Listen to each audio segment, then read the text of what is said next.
নমস্কার বন্ধুরা, আমি বিশ্বজিৎ ধর আবার একবার আপনাদের স্বাগত জানাচ্ছি ফার্মা পাঠশালাতে। বন্ধুরা, আশা করি ভালো আছেন সবাই, সুস্থ আছেন সবাই।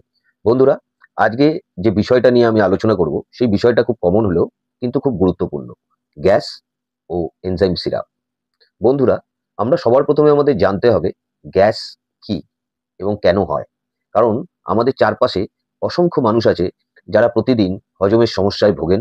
তাদের পেট ফেঁপে যায়, বুক জ্বালা করে এবং হজমের সমস্যা নিয়ে প্রতিনিয়ত তারা ভুগে যাচ্ছেন। তো সেই কারণে সবার প্রথমে আমাদের জানতে হবে গ্যাস কি, গ্যাস কেন হয়।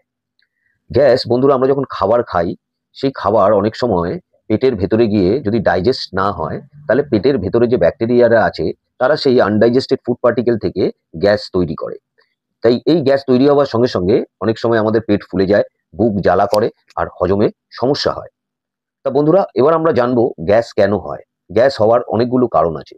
নাম্বার ওয়ান, অনেক সময় আমরা অনেকে আছি খুব তাড়াতাড়ি খাবার খাই, তাড়াতাড়ি খেলে গ্যাস তৈরি হওয়ার সম্ভাবনা থাকে।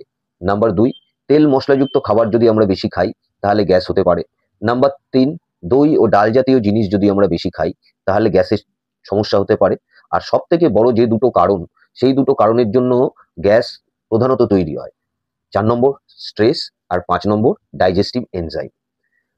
বন্ধুরা, এবার আমরা জানবো এনজাইম কি। বন্ধুরা, এনজাইম হলো আমাদের শরীরের ছোট ছোট কেমিক্যাল ওয়ার্কার।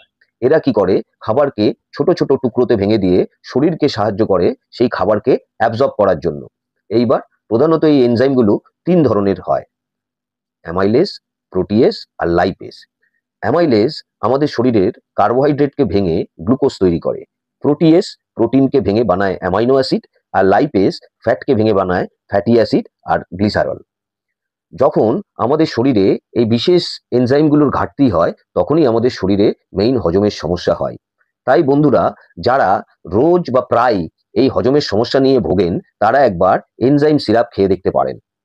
এই এনজাইম সিরাপ কিভাবে খাবেন? এনজাইম সিরাপ খাওয়ার পর বড়দের ক্ষেত্রে 5 থেকে 10 ml একবার করে খান, আর বাচ্চাদের ক্ষেত্রে 2.5 ml থেকে 5 ml।